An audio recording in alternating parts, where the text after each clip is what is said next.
ఇండియాలో మరి యేసుక్రీస్తు ప్రభు యొక్క సువార్త సేవను బైబిల్ గ్రంథాన్ని బోధించిన మొదటి వ్యక్తిగా మరి బైబిల్ గ్రంథంలో ఉన్న యేసుక్రీస్తు ప్రభుతో పాటు ఉన్న శిష్యులలో 7వ శిష్యుడు, ఆయన పేరు తోమా, సెయింట్ తోమా అని అంటాం. ఆయన ఇండియాకు వచ్చిన మొదటి రోజుని జూలై 3వ తారీఖుని 2021 నుండి నేటి వరకు ప్రపంచ క్రైస్తవ నాయకులు, మా పెద్దలు, ఆల్ డినామినేషన్ క్రిస్టియన్ లీడర్స్ అందరూ కూడా ఈ దినాన్ని పర్వదినంగా ఏర్పాటు చేశారు. కనుక ఈరోజు రాజమండ్రి నగరంలో Rajahmundry urban and rural pastors association వారు, అలాగనే 7 ఫెలోషిప్ల వారు అందరూ కలిసి ఈ యొక్క శుభాకాంక్ష చెప్పడానికి మేము చేరాము.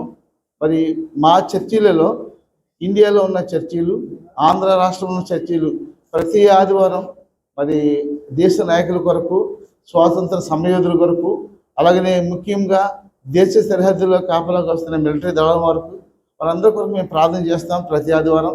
ఈరోజు పర్వదినం కనుక మా యొక్క శుభాకాంక్షలు, మా చర్చి యొక్క దీవెనలతో మరి పెద్దలకు, అలాగనే కేంద్ర రాష్ట్ర ప్రభుత్వ అధికారులకు వారి ఫోటోలు కూడా వేసి మేము వారికి శుభాకాంక్షలు తెలియజేస్తున్నాము.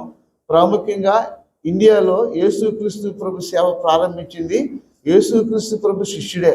ఇతరాతర దేశాల వారు తరహా వచ్చారు.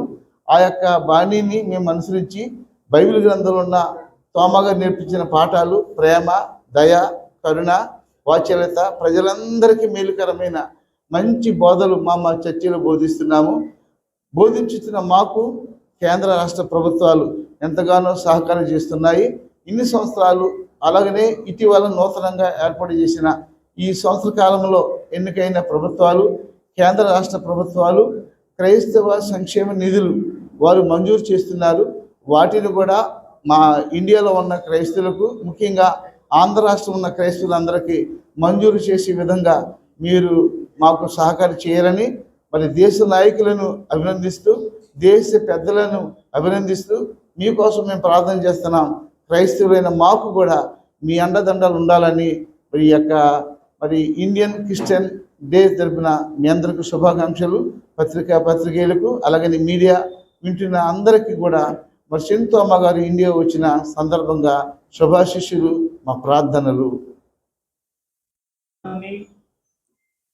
పాలస్తీనా దేశం నుండి యేసు ప్రభు యొక్క 12 మంది శిష్యుల్లో ఒకరైనటువంటి సెయింట్ థామస్ గారు భారతదేశానికి వచ్చి కేరళ రాష్ట్రము, తమిళనాడు రాష్ట్ర వివిధ ప్రాంతాల్లో తన పరిచర్యను కొనసాగిస్తూ ఇంచుమించు 7 పరిశుద్ధ దేవాలయాలు నిర్మించి వాటిని నిర్వర్తిస్తూ యేసు ప్రభు యొక్క ప్రేమను, యేసు ప్రభు యొక్క త్యాగాన్ని, యేసు ప్రభు యొక్క సత్య మార్గాన్ని భారత ప్రజలందరికీ తెలియపరిచినటువంటి ఆ మహాభక్తుడు, అపోస్తలుడు థామస్ గారు వారు వేసినటువంటి మార్గంలో ఈరోజు భారతీయులైన పరలోకమందు దేవుడు రాజ్యమును, అధికారమును, బలమును, ఘనతయు తమరికి అనుగ్రహించి ఉన్నాడు.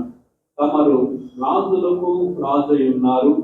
ఆయన మనస్సులు నివసించు ప్రతి స్థలమందును మనుషులనేమి, జంతువులనేమి, ఆకాశ పక్షులనేమి అన్నిటినీ ఆయన తమ చేతికి అప్పగించి ఉన్నాడు. వారందరి మీద తమరికి ప్రభుత్వము అనుగ్రహించి ఉన్నాడు. రాజయ్య గారి ద్వారా ప్రెస్ మీట్ ఏర్పాటు చేయడానికి గల ముఖ్య కారణము, ఈరోజు జాతీయ క్రైస్తవ దినోత్సవము. మరి యేసుక్రీస్తు ప్రభు వారి యొక్క శిష్యులను ఒకడైనటువంటి దిదుమా అనబడిన తోమా మరి మద్రాసు నగరంలో అడుగుపెట్టి 1950 క్రీస్తు శకం మొదటి శతాబ్దంలో 52వ సంవత్సరం అడుగుపెట్టి పరిచర్య ప్రారంభించారు. ఆ పరిచర్య ప్రేమతో కూడుకున్న పరిచర్యగా ఆ కాలం నుండి భక్తులైన వారు తెలియపరుస్తున్నారు. పరిశుద్ధ గ్రంథం కూడా మాకందరికీ నేర్పించింది ఒకటి, అందరినీ ప్రేమించండి, సాధి అయిన వారికి అందరికీ సహాయం చేయండి. మీ అధికారుల కొరకు, నాయకుల కొరకు ప్రార్థన చేయండి. ఆ వాక్యాన్ని నమ్మిన మేము అదే బాటలో మా సేవా జీవితాల ముందు కొనసాగిస్తూ ఉన్నాం. మరి ముఖ్యంగా నేటి దినాన మన కేంద్ర ప్రభుత్వానికి, ప్రభుత్వ అధికారులకు, అలాగే రాష్ట్ర నాయకులందరికీ కూడా ఈ జాతీయ క్రైస్తవ దినోత్సవం పక్షంగా మా శుభాలు తెలియపరుస్తూ ఉన్నాం. అలాగే ముఖ్యంగా మీ అందరి కొరకు, మీ ప్రభుత్వాల కొరకు, మన ప్రభుత్వాలన్నిటి కొరకు మేము అనుదినం ప్రార్థనలు చేస్తూ ఉన్నాం. మా ప్రార్థనలు ఎప్పుడూ మీకు తోడుగా ఉంటాయి.